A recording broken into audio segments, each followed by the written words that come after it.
dhammaan marti sharafta meesha isugu timid sida wasiirada xildhibaanada Mrs. Christine oo ka socoto unso waxaan leeyahay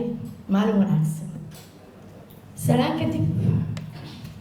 markii la yiraahdo xuquuqul insaanka maxay taabanayaan wax kasta oo qofka bini aadamka uu rabo waxay taabanayaan xuquuqul insaanka ka soo qaad markaa shaqaynaysid shaqadaada hadday xadgudub leedahay waxaa lagu xadgudbay naftaada haddii ninka ku qabo uu kugu xadgudbo waa xadgudub gabadha aa qabtid hadday kugu xadgudubto waa xadgudub meel kastay soo gashaa xuquuqul insaanka marka in horta xuquuqda qofka bini aadamka la dhowro aad iyo aad ay u fiican tahay insha allahu tacaala ilaa waxaan ka rajaynaynaa kuwa dhowro inuu ilaahay naga dhigo ka diin ahaan diinta islaamka xuquuqul insaanka wax badan ay ka hadashay waxaana noo sheegay wasiirka awqaafta iyo arrimaha diinta abuukar aniga ahaan waxaan leeyahay marka mar hadday diinteena si fiican noogu sheegtay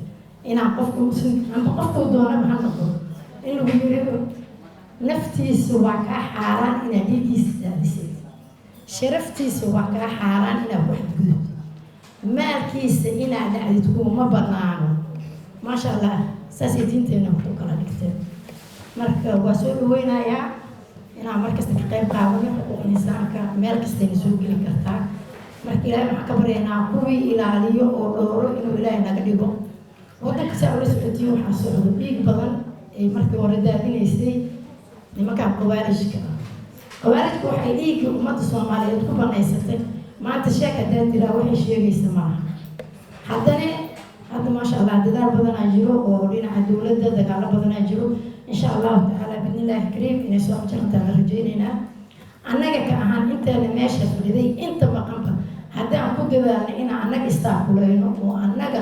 isu naxariisano oo xuquuqdeena ilaalino insha allahu tacaala bidnillaahi kariim waddankeena wuxuu gaari doonaa heer nabad ah oo qof kasta ay og tahay waxa ay ka tahay xuquuqul insaanka kaalinta koowaad labaad saddexaad xuquuqul insaan haddii la yidhahdo waa inuu xadgudub oo dhan dhammaaday ilaahay waxaan ka rajaynaynaa marka inuu xadgudub oo dhan dhammaado